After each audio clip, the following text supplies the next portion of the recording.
Hey parents, Eric Upton here, and excited to be coming to you live from the exotic land known as my office.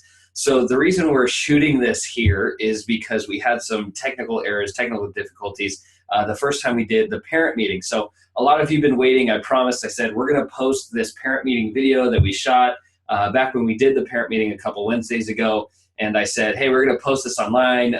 For those who didn't make it, be watching, because you can watch this over again. For parents who know that their kids are going to be inviting friends to this month-long event called Battle of the Sexes, you can send their parents to the web and they'll be able to catch this video. And then no video showed up. Well, part of the reason was because I messed some stuff up, clicked some buttons. I don't know what I did. Point is, halfway through the meeting, everything stopped working. So I'm going to shoot the whole thing again and give it to you in kind of I guess, a more intimate or personal way, as if it's just you and me talking here about this Battle of the Sexes thing. The only thing we don't have going for us this time around is the ability to do a Q&A at the end. So I'll offer this to you. If there's a question that you have, or you're watching this and something's not clear, or you just want to communicate with me somehow, feel free to shoot me an email. You can reach us at edge@bridgewaychristian.org, I think is our ministry website. You can also find me online by emailing me, eric@bridgewaychristian.org,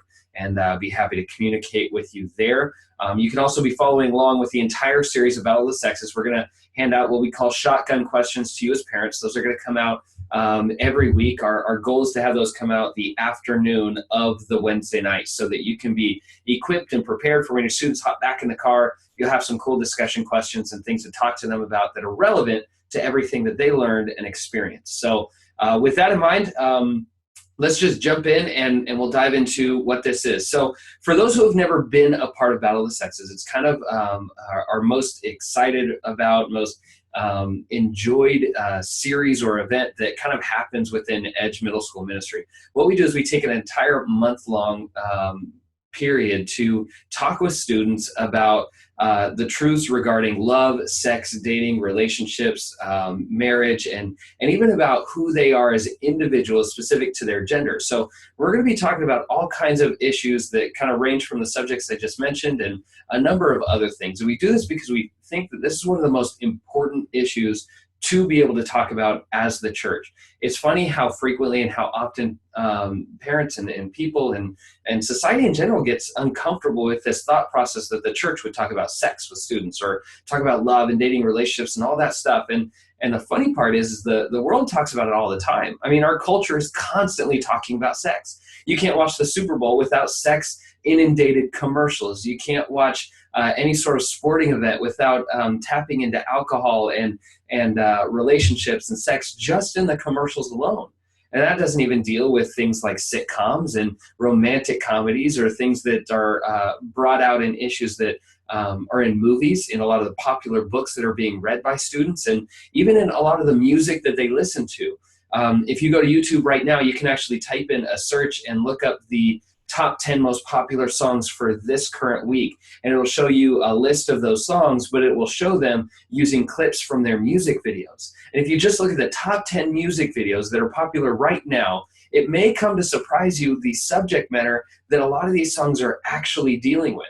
When we did this parent meeting, I pulled off of iTunes the top 10 most downloaded songs, and we kind of worked through a number of those and talking about, okay, what's the subject matter and what's actually going on, and then what does the music video look like? And judging by the faces of the parents that were in the room that night, some of them were a little bit surprised by the messages that were being portrayed or the images being shown via these music videos that many, if not all of our students have seen. Now, the reality that I want to kind of bring forth right off the top of the bat is this one, because I understand that there's a lot of parents out there that are coming from a position that says, we do a really good job of sheltering our kid. We don't want them exposed to too much too soon. We don't want them experiencing all that's out there, because we know what's out there. We've seen what's out there. We experienced what's out there. We made mistakes when we were younger. We don't want our kid to have to go through that. And I understand that process and the mindset that says, man, if I shelter my kid, if I remove them from these situations, then they're going to be much better off. And the challenge that I want to lay before you is this. There's no great way to completely shelter them. The example that I use is this. If you drive down Highway 65, if you drive down Highway 80, which is right near where we are, both of those freeways, you're going to have some sort of experience, or you and your child, if you do that together, you're going to have some sort of experience that brings up topics, issues, images, or conversations that revolve around love, sex, dating, relationships, and all sorts of other things. Half the billboards that you see driving down Highway 80 involve some sort of a pornographic or sexualized message. And the same is true of Highway 65. And so the idea that I can completely shelter my kid from all of these things up until the point that I'm ready isn't really helpful, beneficial, or even that accurate when you think about it. I mean, think about this. How many times have you been driving down the road and in front of you is a truck, and on the back of that truck is hanging a very generous and large portion of male anatomy from the back of their tow hitch? I mean, imagine yourself sitting there with your 6th grade daughter, and you're driving along, and something that's been there before, and you've always worried that they might actually notice it. They finally do notice it, and they say, "Mom, what's that? Dad, why is that hanging from their truck?" And all of a sudden, you have to explain why someone put male anatomy hanging from their truck. And maybe for the first time in your kid's life, maybe for the first time in your experience as a parent, the answer that says, "Oh, don't worry about it," "Oh, it's nothing," or "I don't know," doesn't seem to cut it this time. And so boom, here we are. We're inundated by a culture. Our students are surrounded by a culture that they're essentially marinating in each and every day.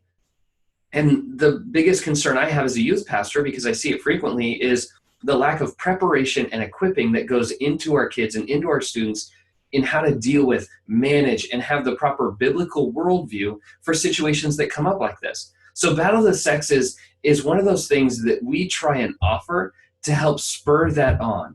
And I want to pause right here for a second and kind of really dive into what Battle of the Sexes is meant to do and what it's for. Understand, we want this to be a starting point for you guys. This isn't the end-all be-all, because typically we find two groups of parents out there that send their students to Battle of the Sexes.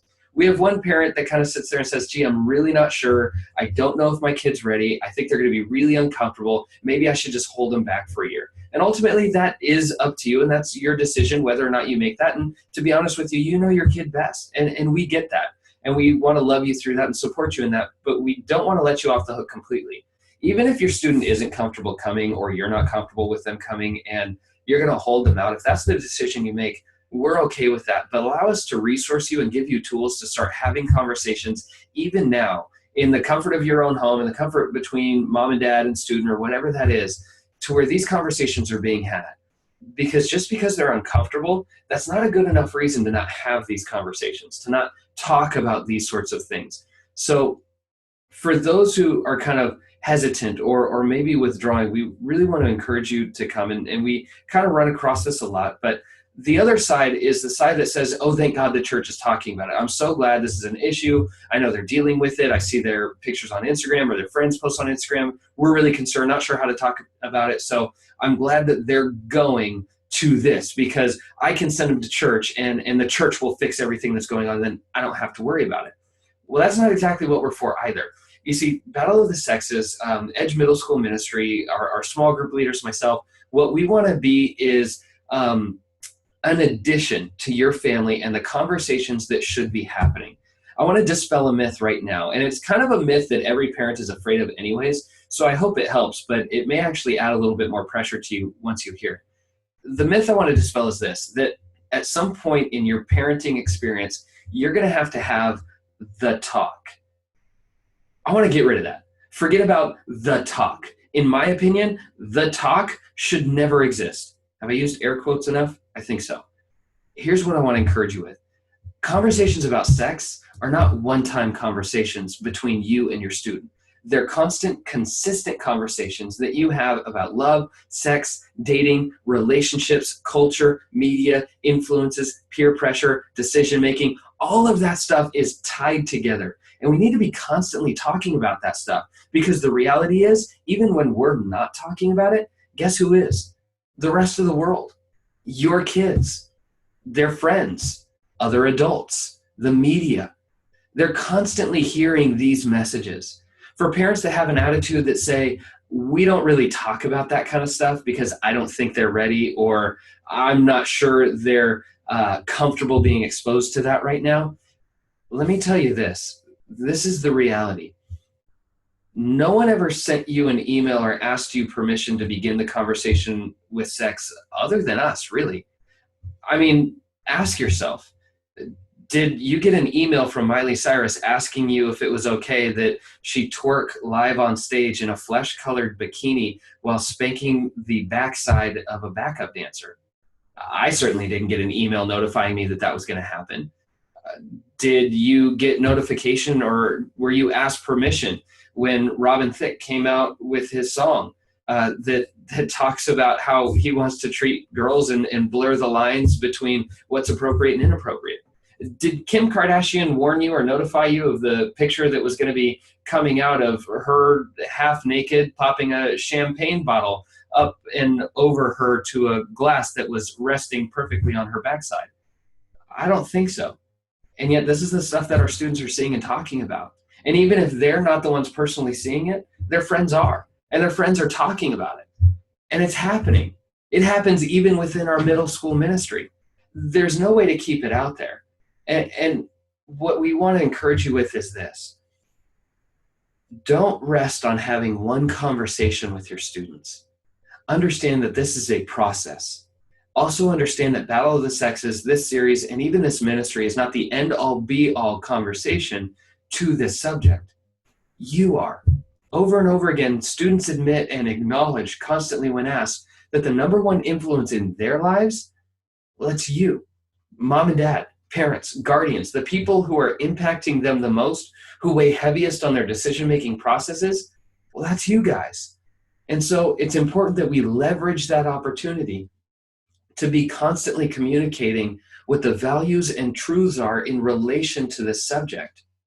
Something that I told parents recently at the actual Battle of the Sexes parent meeting was this.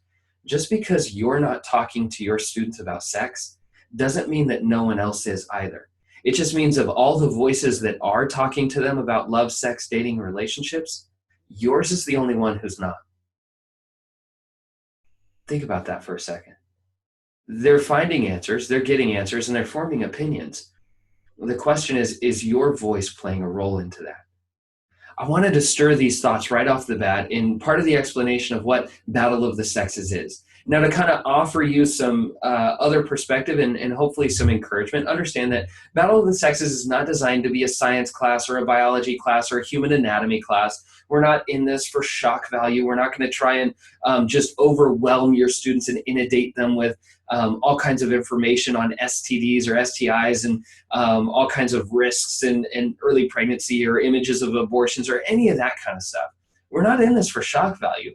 We're in this for equipping and training and ministering to your students to help them develop a biblical worldview that will be used to guide them in their own personal decision-making processes. Because ultimately there will come a time, whether it's now or down the road, when they're faced with a decision concerning these subjects, and they're going to be the only ones in charge of that decision. And how they go through the process of making that decision is really important.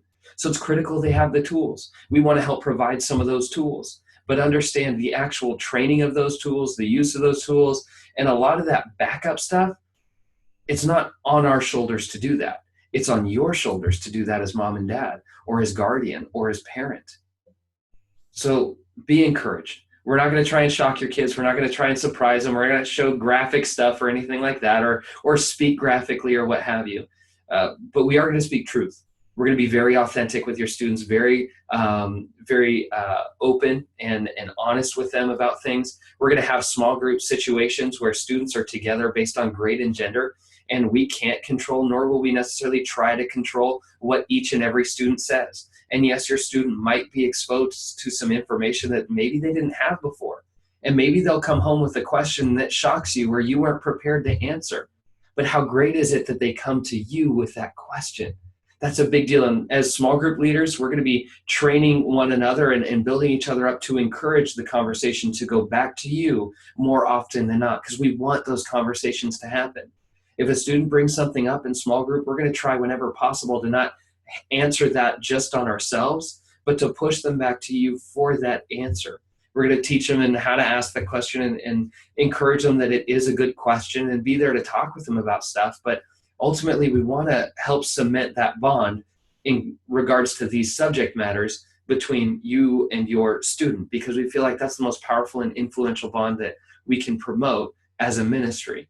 So those are some things that I wanted to cover with everyone right off the bat. Now, let's kind of get into a bit of the nitty gritty and exactly what your students are going to experience, what Battle of the Sexes is going to look like this year as compared to other years. If you're a parent who's been involved with Battle of the Sexes before, maybe you have a 7th or 8th grade student who came last year and maybe the year before.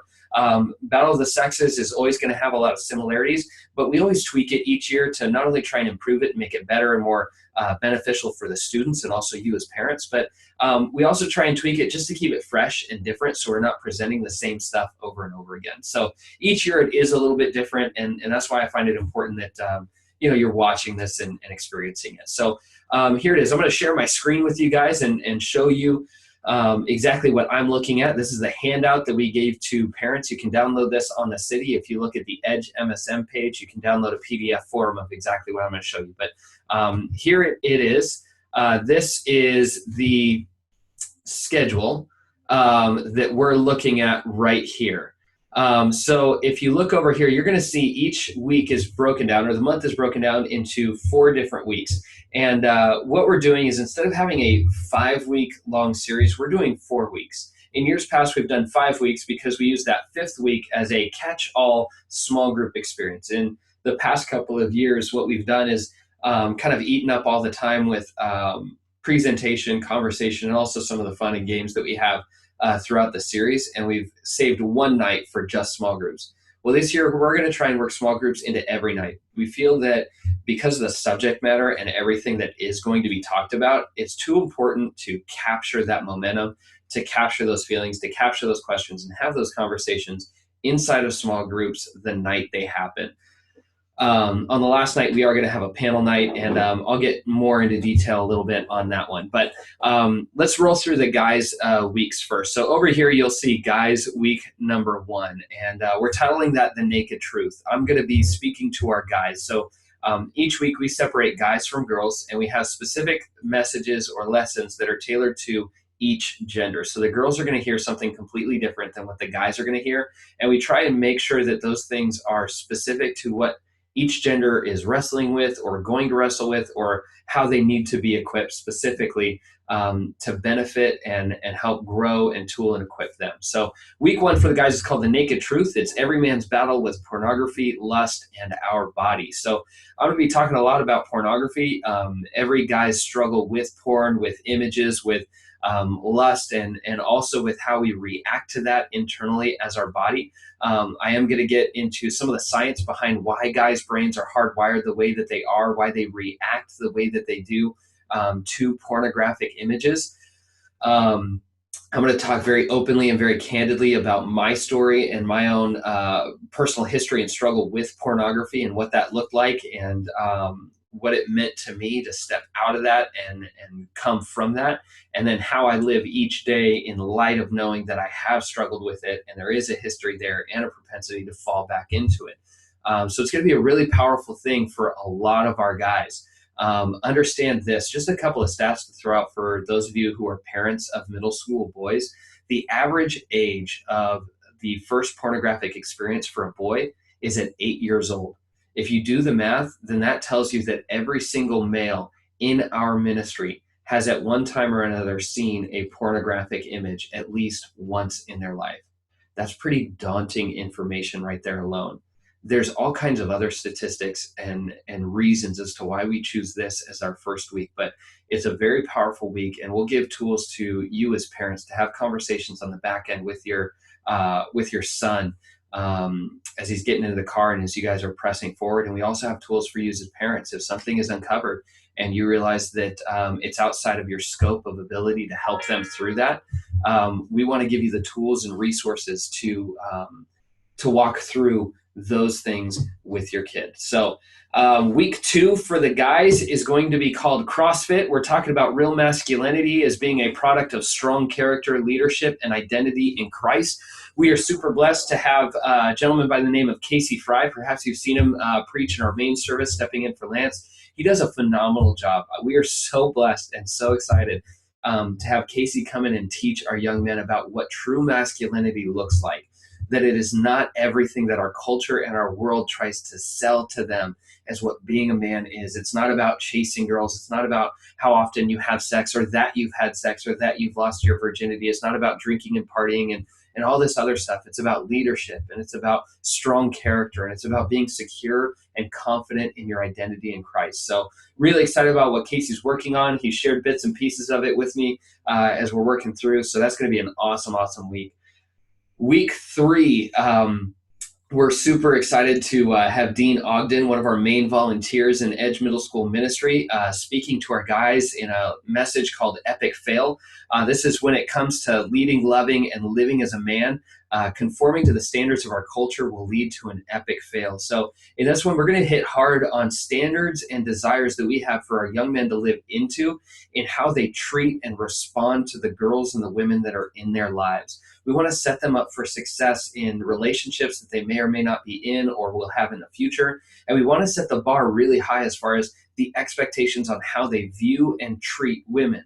And so we're going to hit that kind of hard with the guys and really lay down the law of chivalry and expectations and boundaries and perspectives and all that stuff. And Dean does a phenomenal job for us. So we're really excited to have him there with us. And then on week 4, this will be the first time that we bring both genders into the same room, and we're going to have a panel of both guys and girls, or men and women, speaking to our students and answering their questions live and in front of them about anything and everything related to the subjects that we've covered so far. So for the guys' side on the panel, we're going to have myself, Dean Ogden, and Casey Fry has also agreed to come back for us. So it'll be really cool to have all the speakers up on the stage and accessible for the students to ask questions of. So it's just going to be kind of a longer Q&A session. It'll be guided and moderated, and really excited for that because it usually turns up some really good questions and some great thoughts for our students to plug into. So now if we skip down to the girls, here's what their weeks look like on the screen.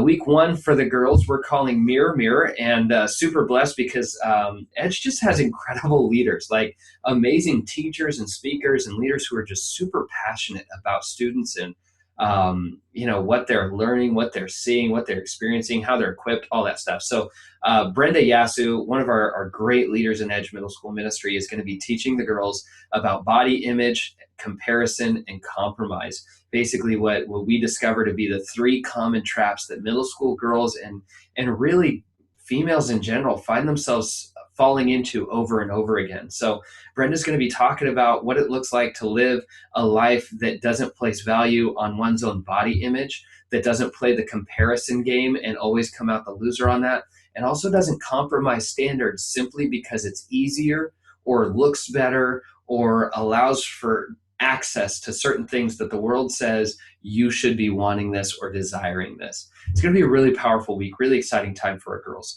The second week is called All About That Bass. We stole a song title from a very popular song and artist right now. We're asking the questions, what is beauty? Where does identity come from? And how do we as girls live as Christians in an image and sex-based culture? Very, very excited to have Rebecca Honey, a great leader inside of Bridgeway, a great friend of mine, and just a phenomenal woman of God, coming and speaking to our girls about those subjects.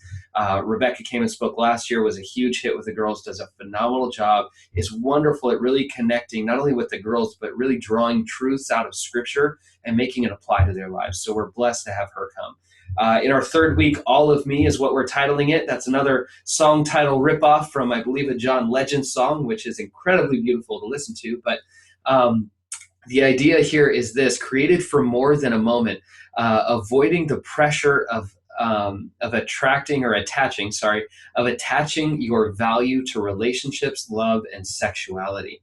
In this week, what we want to hit on hard is the identity piece for our girls, and helping them to see and understand that no relationship, no romantic moment, no sexual encounter is what they were created for. That our young ladies were created to be a part of a movement of God, not just a moment with a guy. And we're super excited to invite Pastor Jason Stewart's wife, Kelly Stewart, to come and speak to our girls on that. She is an incredible, incredible lady, a phenomenal leader. I've been super blessed to just get to know her over her family's time at Bridgeway. She's an eloquent speaker, a really thoughtful person, and I'm positive that our girls are going to experience a phenomenal night with her in week 3 as well. And then week 4, as we mentioned with the guys, we're having a panel night. It's a mixed gender night. So on the ladies' side, we are having both Rebecca Honey and Kelly Stewart back in the room. And then we're also inviting Pastor Lance Hahn's wife, Susie Hahn, to join on the panel as well. And that is such a cool privilege for us. She's just become a huge advocate for this ministry, a huge advocate for our leaders. And she has incredible wisdom and depth to her. And so we are stoked for her to come and share that on the panel night as well with both our guys and our girls. So I'm excited about that. So that's the breakdown of what our weeks look like. Here's kind of a glance at both of those one more time. And again, you can download this PDF via the city in the Edge Middle School Ministry group. It's at one of the top links or subjects of that page on our Edge Middle School Ministry page on the city. Cool. So here's the next page in the Battle of the Sexes handout that we kind of love to go through. What I do want to do is turn your attention to that blue column on the left-hand side that says key questions and conversations to have as parents.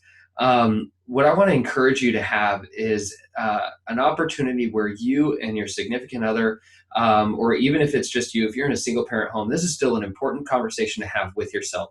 Work through the questions that you see in this blue column and start talking about your desires and your vision and your plan for your child's sexuality and their sexual experiences. I know that sounds like a really weird thing to do or a weird conversation to have, but this is actually a conversation that my wife, Christy, and I go back to over and over again because we have to. Our kids are 3 and under, and we still have these conversations because we want to get ourselves as parents in the mindset of saying we want to have a plan and we want to have intentionality over one of the most important aspects of their lives. Oftentimes, parents spend way more time talking about their child's education than they do about their sexuality and their sexual experiences and their plan and vision for that in terms of their children. And yet, I would say that their sexuality, their sexual experiences, and those things carry so much more weight because they have such a lifelong impact. Education is super important, but your child's sexual experiences, their sexuality, all of those things are things that carry such an impacting weight, not only on them, but also on the people and the relationships that they're going to have on into the future. So these are some questions that'll help you have these conversations and begin the thought process of working through this. So also on this page is a breakdown of how I view sexual education in youth ministry. I'll give you the opportunity to read through that on your own, but I wanted to offer you my perspective, why we're doing this, why I value it, why I think it's so important. In that little purple box is one of my favorite quotes from a gentleman named Cy Rogers, who's a phenomenal teacher, speaker, and leader in the subjects of sexuality, sexual identity, and those types of things. But this is what Cy says. He says, it's going to take more than crossing our fingers and wishful thinking to help our kids navigate through today's sex-saturated culture. And that is so true. It's going to take a lot of effort, a lot of work, a lot of patience. It's going to take a ton of prayer. Be on your knees praying for your kids and their sexuality. It sounds weird, but it is so important to be able to do. So make sure that that you're doing that. On this next page are some resources for you that we've highlighted. Right over here, up at the top in this blue box, I'm kind of highlighting it with my cursor right now. This right here are about 10 resources that can help you as you navigate through this period of your child's life as it relates to sex and sexuality and development and relationships and all of those things. These are books by authors that I either know or have a huge amount of trust in or have listened to personally and heard from as speakers. So these are great, great people. So yeah, Generation Triple X DVD by Cy Rogers. We have that here at the church if you want to check that out. Mark Matlock is the leader of youth specialties, does a phenomenal job with all of their events, and he's a great speaker and a fantastic author. Doug Fields and Jonathan McKee have had the honor of getting to know Doug Fields and Jonathan McKee. They wrote a book called Should I Just Smash My Kid's Phone? That'll deal with a lot of stuff that highlights technology. Katie Edwards and Kurt Johnston, both pastors at Saddleback down in Los Angeles, wrote a book called 99 Thoughts About Girls for Guys' Eyes Only. And they also wrote 99 Thoughts About Guys for Girls' Eyes Only. Both are great books. I've gotten to know Katie pretty decently over the years, and she's a phenomenal person. Kurt Johnston is a great leader and a great author. So take a look at those books. They're all available online. You can find them on Amazon.com. You can find them on simplyyouthministry.com and a number of other places. So if you have any more questions about that, feel free to ask me about that. So and then a little bit lower are expectations for Battle of the Sexes. The first expectation that we have is that this is just the start. Again, we want to be maybe a spark in the fire in terms of these types of conversations and equipping. But we want you to be the fuel that keeps that fire going. So we'll start the thing maybe, or we'll maybe spark the interest in it, but you be the one who fuels it and continues these types of conversations. The second expectation is that we're going to have a lot of fun and be super engaging. I mentioned how authentic and honest and open we're going to be with what we're talking about and how we're talking about it. We're also going to have a ton of fun. We make sure that guys compete against girls. We have color wars with blue versus pink. Our leaders are getting super into it. They're texting me pictures of themselves in morph suits and spandex that are pink and blue and asking if they can paint their faces and bodies. And it's going to get nuts. And so we're going to have a ton of fun. At the end of the month, the winning gender is going to get an ice cream party just for their gender, as well as bragging rights. So just know when you send your students to this, it's not all serious sex talk. It's going to be a lot of fun too. The third expectation is that we're going to be honest and real and have two-way conversations. Know that we're going to ask questions of your students. We're going to let them answer. They're going to ask questions of us, and we're going to try our best to answer it as well as push them back into relationship and conversation with you as their parents. That's our desire, is that we would have real, honest, two-way conversations. And the fourth expectation is that we have an open door. That open door is not just to your students, but it's also to you as well. If you encounter a problem, an issue, a question, a hurdle, whatever it is, know that our door is open to you, and we want to help and give you everything that you could possibly need or want to succeed. So those are kind of the expectations that we have. On this next page, about our guest speakers, here's why we bring this up. On February 18th, Wednesday night from 7 to 8:30 p.m., and then also on February 25th from 7 to 8:30 p.m., it's also a Wednesday night, we're having two guest speakers join us for a parents-only meeting. This is something we're only doing on-site. We're not going to stream this necessarily. We're not going to broadcast it because these people that we're bringing in, this is their ministry and this is what they do professionally. And we want to allow them to do something incredibly beneficial for our parents and any other parent who wants to join us. But here's who they are. So we are super stoked, super excited to bring back a super close friend of mine, a great guy. His name is Clinton Foppel. He's the executive director of a ministry called RemedyLive.com. Remedy Live is an amazing ministry I've had the blessing of being partnered with for a number of years now. Clinton is an expert when it comes to teens and social media and technology and parenting, and the dude just knows his stuff. His entire ministry is based on a text-to-chat type of format where people from all over the US and sometimes even all over the world, based on Google keywords, will text into his ministry, and their text messages get anonymized and then sent back out to people called Soulmatics, so that real life conversations can happen in the moment as people are struggling with serious issues like depression and suicide thoughts and pornography addictions and all kinds of stuff. This dude is in the trenches, knows his stuff, and is ready to talk to you as parents about what he's learned, what he's seen, and how he can equip you as parents to be able to walk through this specific stage of life with your students. So he's coming on February 25th from 7 to 8:30 p.m. Don't miss him. We're going to Skype in a phenomenal person along with him. Her name is Paige Klingenpeel.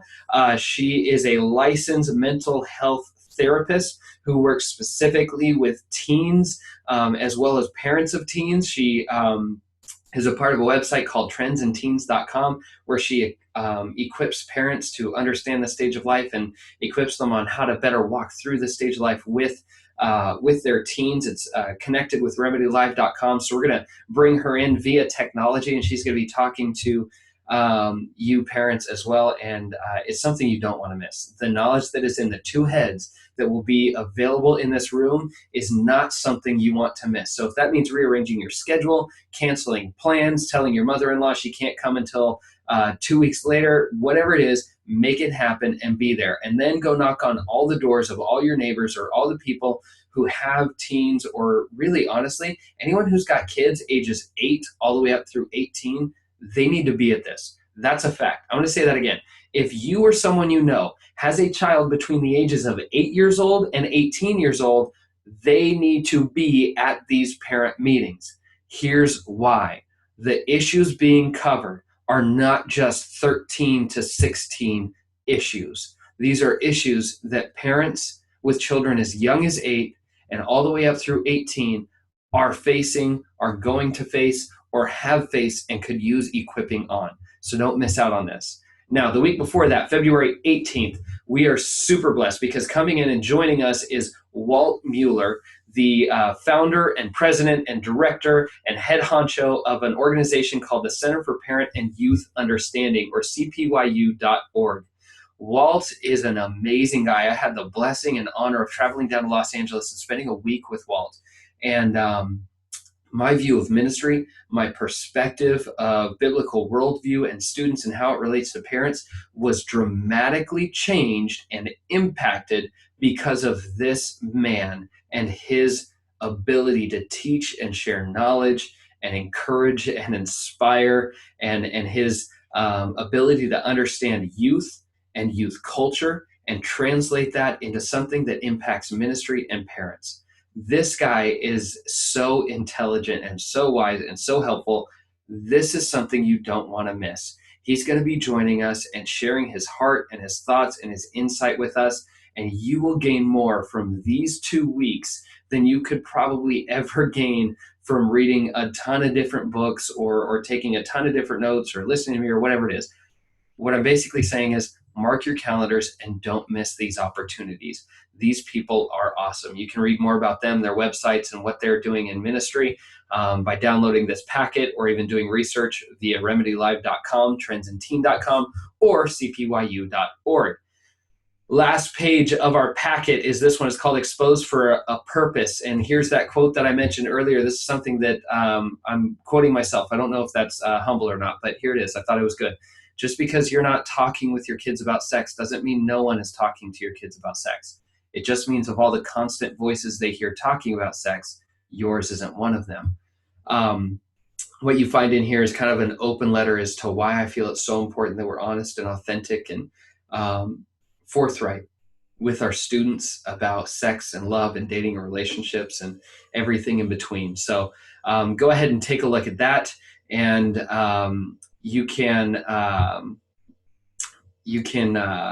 see what's going on and kind of what's behind my heart with that, and why we feel like that authenticity is so vital and so important. So thanks for watching this. This is usually the part where I take questions, but you're not here to ask them. So feel free to email me if you do have questions or thoughts or would like more information about anything. Just know that we are on your side. We love you guys. We appreciate the fact that you trust us enough to send your students to our ministry during this time to talk about these things, to have these conversations. They're too important not to have these conversations. So know that we're praying for you. We're excited about this month. We appreciate your prayers as well. We covet your prayers. As you drop your students off, would you just create a habit to pray for the leaders, the ministry, pray for me as the youth pastor, pray for your students.